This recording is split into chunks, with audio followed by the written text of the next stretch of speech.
Namaste. Welcome to Vishwa Yoga. My name is Vishwa. I hope you had the opportunity to watch my previous video on various yoga styles. No matter which yoga style you practice, there are some essential components of yoga practice. And that's what I will talk about it today. I must mention here that all these teachings are based on what I have learned, studied, and practiced with various teachers since my teenage, starting around age 12. I was first introduced to various paths of yoga through the books of Swami Vivekananda, especially Jnana Yoga, Karma Yoga, and Raj Yoga. And soon after, my father introduced me to Hatha Yoga through Surya Namaskar or Sun Salutation. Since then, yoga has been part of my daily life and I practice it every day. I continue to be a student first and then a teacher. My approach may be a bit different than other teachers. So, to some it may fit very well and to some it may not, and that's okay. As I started this yogic journey, first I came across teachers from the Shivananda lineage and then the Krishnamacharya lineage, and around the same time from other traditions as well. Thus, I experienced multiple paths and branches and got curious to know how they are interrelated, how they are connected, their similarities, differences, purpose, and their goal. Sometimes these questions are even asked by my students. So I thought to share this information for clarity, just in case if you have. Also, my purpose here is to share the core principles and practices that most of you can benefit from.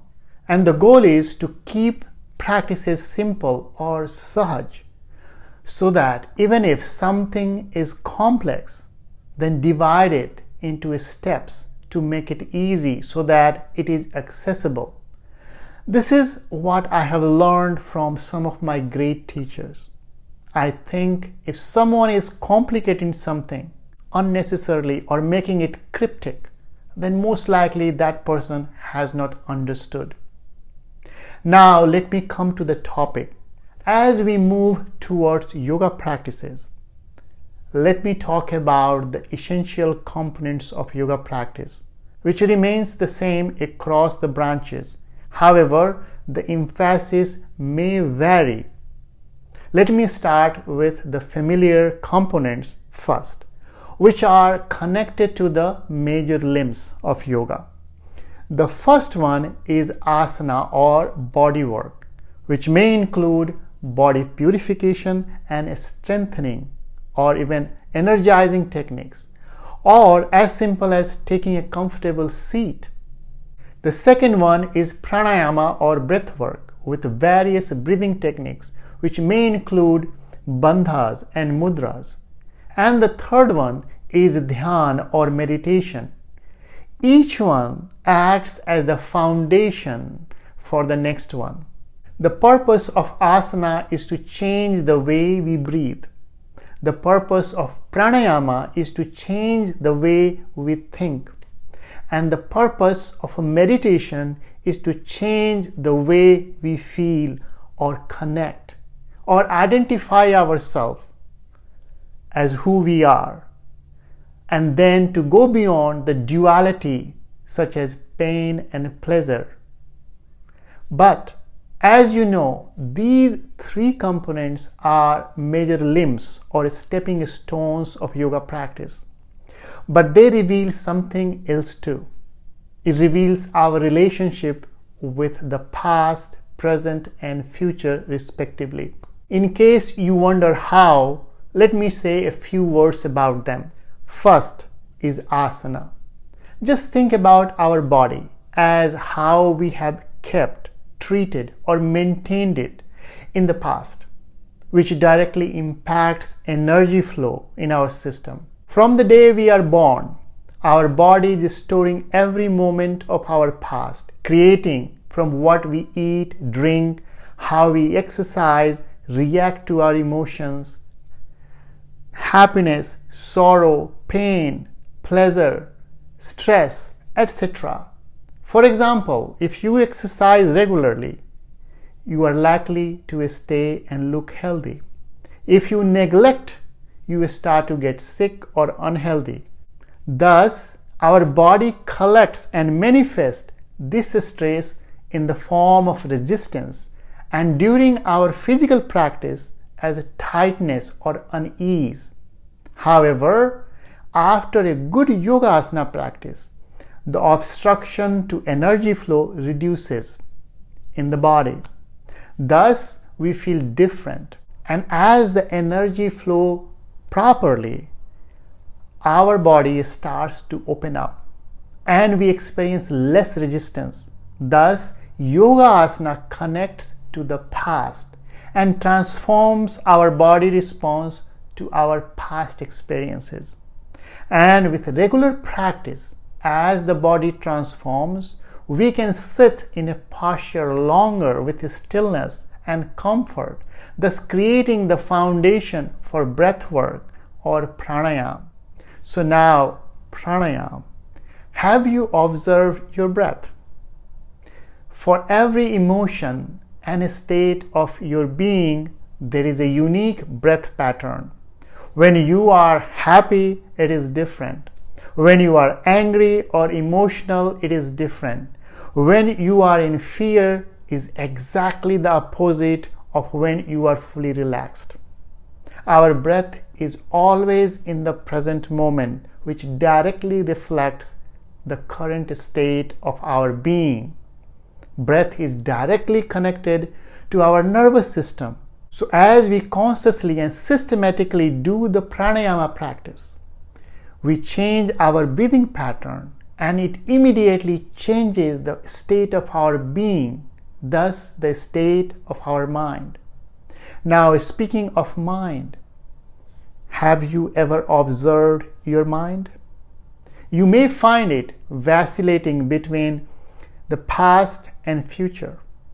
It rarely stays in present moment. Mind traveling into the past usually brings regrets, and traveling into the future brings anxiety or fear. The more the mind vacillates like a pendulum between these two states, the more we experience stress. But ease and happiness are experienced in the present moment. So while sitting in a comfortable posture, the breathing practices or pranayama brings our mind into the present and we change our state of being now. Thus, it is said that change your breath and change your life, because you live your life in this moment, not in the past or in future. Everything is happening in this moment. So now, asana and pranayama builds the foundation for meditation. Now, meditation or dhyan is the most subtle and powerful among these three. It gives rise to a deeper and more profound level of perception. When our mind becomes free from agitation, it becomes calm, serene, and at peace. As we continue to practice meditation, a gradual transformation and inner healing starts to begin from inside out. With each passing day, with daily practice, gradually you will observe that you begin to make decisions from a clear state of self-knowing instead of a conditional identity or what you think you are. You will experience a change in your habits and actions or react differently. Thus, it starts to alter the present and shape the future. Now let me talk about the other two essential components on which the success of your practice depends. The most important component is your bhavana, attitude or intention. It also drives the goal based on your lifestyle, including your diet, health, environment, and regularity of your practice, what you choose. In simple words, your bhavana acts as the driving force to set the foundation of the practice and its result. The second next most important component is relaxation or vishram. Usually you may have practiced savasana and yoga nidra. Relaxation must be gradually practiced at 4 different levels: at your body, breath, mind, and beyond. You may be asking, what is beyond? Maybe I will talk about it some other time. But different approaches and practices are utilized at each level of relaxation. In each stage, relaxation transforms and helps to deepen the practice. So in summary, these are the 5 major or essential components of yoga practice. I hope they make sense to you.